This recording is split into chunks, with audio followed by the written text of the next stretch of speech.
Bom dia, sexto ano. A nossa aula de hoje é ainda da unidade 5, os desafinados também têm o coração, e nós vamos trabalhar a página 4, é a nossa aula 2 da unidade 5, ok? Então abram o livro de vocês lá na página 4, tá bom? Na página 4 vocês têm uma imagem, certo? É uma imagem, o nome dessa imagem é Doríforo, tá? Aí vocês têm na página 4 uma legenda.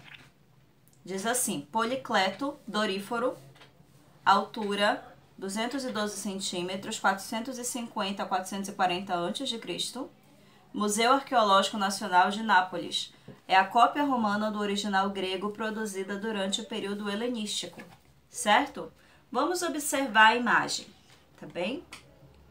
Você acha que ela tem alguma semelhança com o corpo idealizado dos modelos masculinos da atualidade? O que vocês acham? Qual a ideia de beleza que nós temos hoje? O ideal masculino. É a página 4, o ideal masculino. É aquela ideia assim,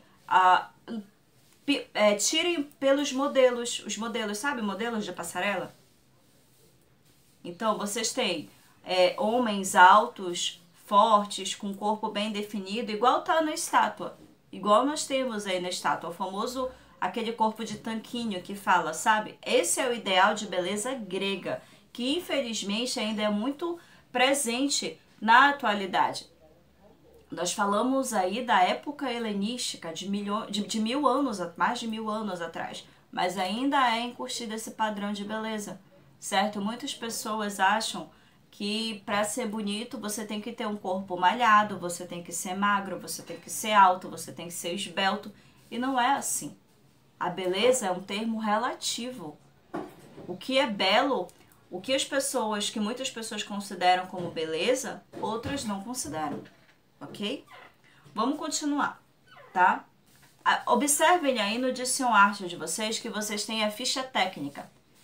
Diz assim: quando vamos a um museu ou uma galeria de arte, normalmente encontramos ao lado de cada obra uma pequena etiqueta, igual essa da imagem de vocês, contendo o nome do artista que a produziu, a técnica utilizada, por exemplo, aquarela.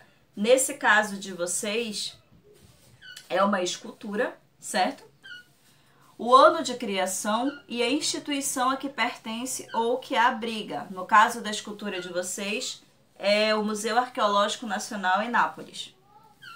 No caso de apresentações artísticas, a ficha técnica normalmente aparece no programa, um folheto com o nome dos participantes, suas funções e um resumo do projeto. Quem aqui já participou, por exemplo, já viu alguma dos espetáculos de dança da Step by Step, que são promovidos no final do ano? Olha, quando tem o espetáculo de dança, no caso falando da Step by Step, ele produz um folheto, certo? Um livrinho que tem a ficha técnica dos alunos, dos participantes, dos bailarinos. Aí vem o nome da coreografia, o número da coreografia, a ordem da apresentação, o coreógrafo, que no caso geralmente é o nome dele, e o nome de todos os bailarinos, e fala um pouquinho da história de cada coreografia. Então essa é a ficha técnica da apresentação artística, certo? Isso acontece nas apresentações em teatros, musicais, ok? Tá bom? Vamos continuar. Ainda na página 4, tá? A escultura que acabamos de ver, chamada Doríforo, é uma cópia romana da obra produzida por Policleto lá na Grécia Antiga. Ela ficou conhecida como cânone, por definir a forma ideal de se representar o ser humano. O que vem a ser um cânone? O cânone, ele é o modelo, ele é o padrão, certo? Essa é a definição de cânone. Embora o tratado de Policleto sobre os padrões ideais tenha se perdido com o tempo, alguns estudiosos de seu trabalho estimam, entre outras coisas, que a altura humana deveria corresponder a 7 vezes o tamanho da cabeça. Ou seja, tem a altura dessa estátua, Doríforo, tem o tamanho de 7 vezes o tamanho da cabeça dela, que seria o ideal da altura perfeita, ok? lá na página 5, tá? No padrão de beleza grego, nós vamos falar agora sobre o padrão de beleza grego, tá? No padrão de beleza grego, importavam a harmonia, a simetria e a proporção. A harmonia tinha a ver com a proporção entre as diversas partes de um conjunto, tanto entre si como em comparação com um todo. O corpo humano, por exemplo, deveria ter uma relação ideal entre a altura e a largura, o tamanho da cabeça e o restante do corpo, da mão e do braço, certo? Entre outros. Essa harmonia precisava provocar uma sensação agradável no observador e por isso era considerada o oposto da feiura e da deformidade, ok? Então eles tinham uma preocupação, uma exigência muito grande nesse quesito de atingir o perfeito, de atingir o que eles consideravam como belo, como ideal. Simetria. A simetria também se relacionava à proporção, mas de modo um pouco diferente. Ela considerava a semelhança entre os lados opostos. O lado direito e esquerdo, por exemplo, de uma face, tinham tamanhos proporcionais ou semelhantes. Assim, os olhos eram simétricos quando tinham o mesmo tamanho e ficavam à mesma distância do centro da face. É diferente, por exemplo, vocês lembram lá que a gente estudou da cultura egípcia, que eles faziam a representação de perfil? Vocês lembram? Então eles não tinham tanta preocupação com a simetria como existia já na cultura grega, da beleza grega, certo? Na arte grega, entenderam?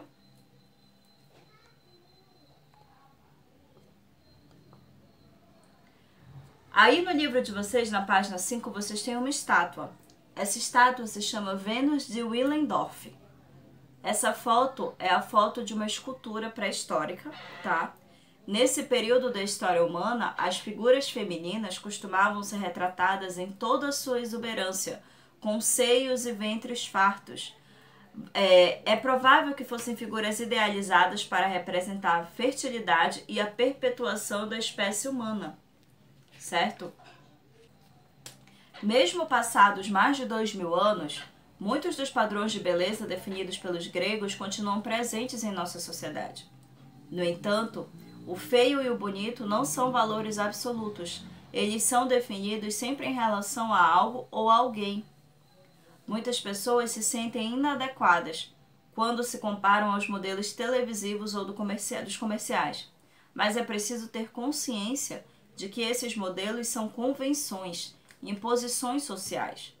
A ideia de beleza é construída coletivamente e varia ao longo do tempo, de acordo com as culturas, portanto, pode e deve ser constantemente constatada e desconstruída, certo?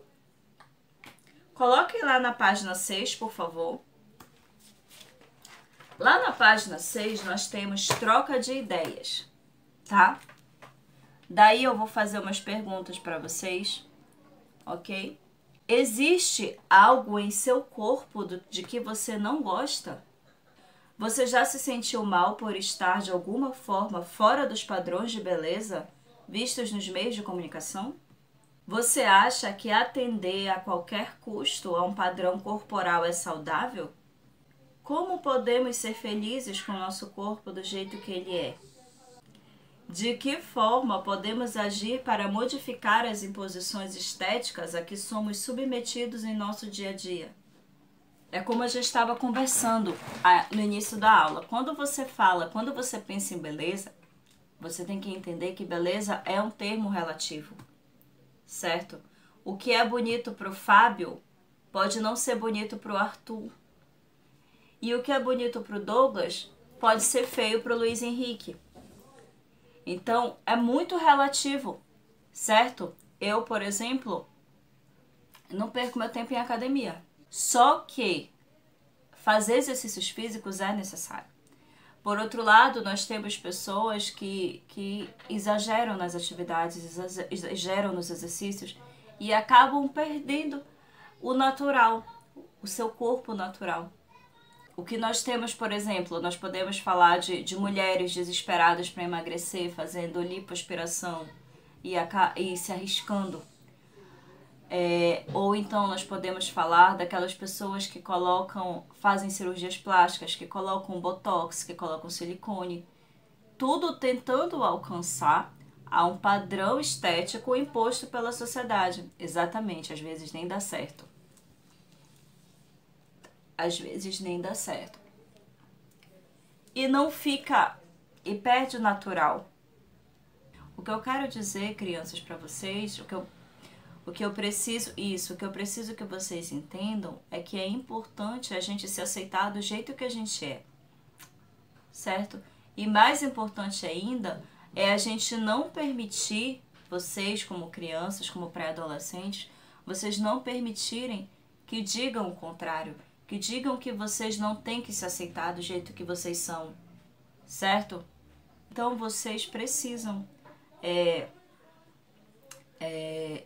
entender e se aceitarem do jeito que vocês são, do jeito que todos são. Vocês são crianças, tá? Vocês são crianças, vocês têm que aproveitar a infância de vocês, vocês têm que brincar, se amarem, se aceitarem do jeito que são, porque vocês fazendo isso agora, vocês vão ter uma vida adulta muito mais tranquila, certo? Ok? Então, meus amores, essa foi a nossa aula de hoje. Espero que vocês tenham gostado e fiquem com essa mensagem, é muito importante, tá? Se aceitem, se amem e ajudem aquelas pessoas que não se aceitam, que vocês conhecem, tá bom?